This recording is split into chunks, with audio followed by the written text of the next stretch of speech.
जमीन घोटाला तो इतना घोटाला हुआ है यहाँ, आप लोग देख रहे हैं ना। यहाँ IAS लोग फंस रहे हैं, ये CNT को ये लोग पार्टनर करके अपना कानून चला रहा है। आज वैसे वैसे लोग जेल जा रहे हैं और अंततः हमारे माननीय पूर्व मुख्यमंत्री हेमंत सोरेन को भी जेल जाना पड़ा। जबकि हमारे जब पूर्व मुख्यमंत्री है हेमंत सोरेन जी ने कहा था, मैनिफेस्टो में भी ये लिखा था कि हमारी सरकार बनेगी तो हम यहाँ CNT एक्ट, SPT एक्ट, स्थायी नीति, नियोजन नीति और PPS एक्ट को लागू करेंगे।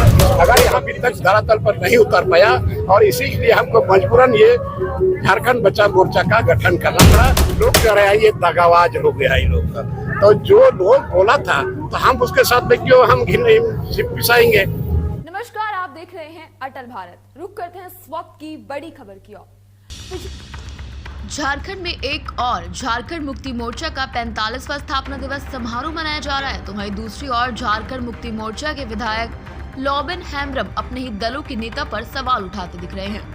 आपको बता दें कि झारखंड मुक्ति मोर्चा के बोरियो विधानसभा के विधायक लोबिन हेम्ब्रम ने पार्टी से हटकर भोगनाड़ी में झारखंड बचाओ मुक्ति मोर्चा के बैनर तले झारखंड में गठबंधन वाली सरकार की नीतियों का जमकर विरोध किया। विधायक लोबिन हेम्ब्रम ने कहा कि अब तक झारखंड में विभिन्न राजनीतिक दलों के आदिवासी नेता मुख्यमंत्री रहे, केवल रघुवर दास को छोड़कर, लेकिन किसी ने झारखंडियों और यहाँ के मूलवासियों के हित में कार्य नहीं किया। और यही कारण है कि झारखंड की जनता ने JMM के हेमंत सोरेन के द्वारा किए गए वादे को सुनकर ही अपने समर्थन दिया था, लेकिन हेमंत सोरेन भी भारी लोगों के चंगुल में फंस गए और अपना वादा भूल गए। मैं पार्टी से अलग नहीं हूं, लेकिन पार्टी के एजेंडे का ही मांग कर रहा हूं, जिसका वादा चुनाव के दौरान हेमंत सोरेन ने जनता से किया था।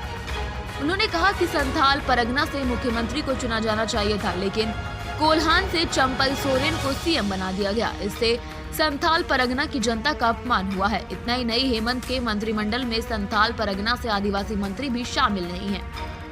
वहीं कांग्रेस से हफीजुल हसन और आलमगीर आलम को, जो गैर आदिवासी हैं, उसमें मंत्रिमंडल में शामिल किया गया। आज भारी लोगों के चंगुल में रहने का परिणाम है कि हेमंत सोरेन को सलाखों के पीछे भेज दिया गया। लोबिन हेम्ब्रम ने कहा कि झारखंड में केवल घोटाला ही घोटाला है। उन्होंने SPT और CNT एक्ट, स्थानीयता जैसे विषयों पर जोर देते हुए कहा कि आगे झारखंड बचाओ मोर्चा को लेकर वे लोग चुनाव लड़ेंगे। इसमें झारखंडी यानी झारखंड के मूलवासियों को ही जगह मिलेगी।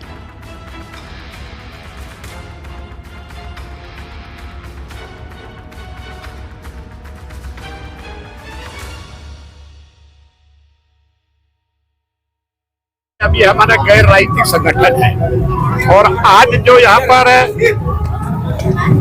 माझी परगना वैसी के द्वारा हम लोग आपस से बात किए कि यहाँ एक गैर राजनीतिक संगठन आपका है और हम लोग मिलजुल करके यहाँ का जो सामाजिक स्थिति है, आज यहाँ का जल जंगल जमीन जिस पर लोग आश्रित है उसके बारे में और हमारे समाज के बारे में भी आज हमारा माझी परगना जो वैसी है इसको भी कोई मान्यता एक तरह से नहीं है। गांव प्रधान पर ग्राम सभा का कोई महत्व नहीं रह गया है, जबकि यहाँ पर पैसा एक्ट लागू होने से ग्राम सभा सशक्त सफल होता है और ये सेंट्रल एक्ट है। इस एक्ट को क्यों नहीं लागू कर रहा और ये एक्ट को लागू करने के लिए हमारे जब पूर्व मुख्यमंत्री है हेमंत सोरेन जी ने कहा था, मैनिफेस्टो में भी ये लिखा था कि हमारी सरकार बनेगी तो हम यहाँ CNT एक्ट, SPT एक्ट, स्थायी नीति, नियोजन नीति और PPS एक्ट को लागू करेंगे।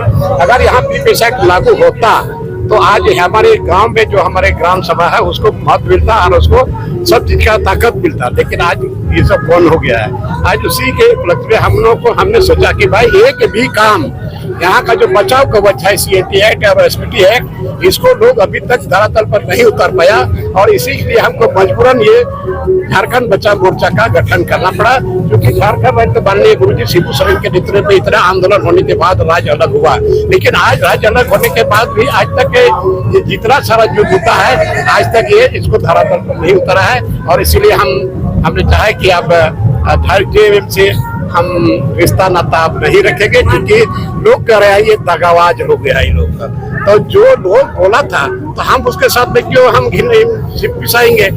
ये चीज यहाँ के लिए भूल कवच है ना, तो इसको भी धरातल पर नहीं उतरांगे। चंपई सोरेन कैसे सरकार चला?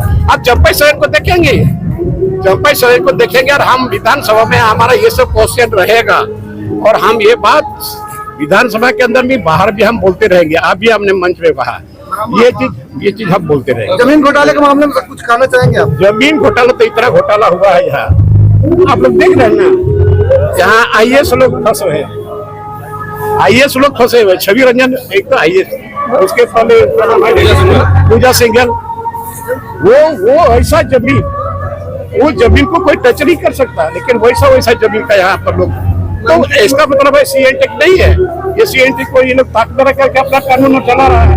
आज वैसे लोग जेल जा रहे हैं और अंततः हमारे माननीय पूर्व मुख्यमंत्री हेमंत सोरेन को भी जेल जाना पड़ा, जबकि हमने उन्हें कहा था कि आपको बदनाम कर दिया, आपके इर्द गिर्द में रहने वाले लोगों ने आपको बदनाम कर दिया, आप सचेत हो जाए।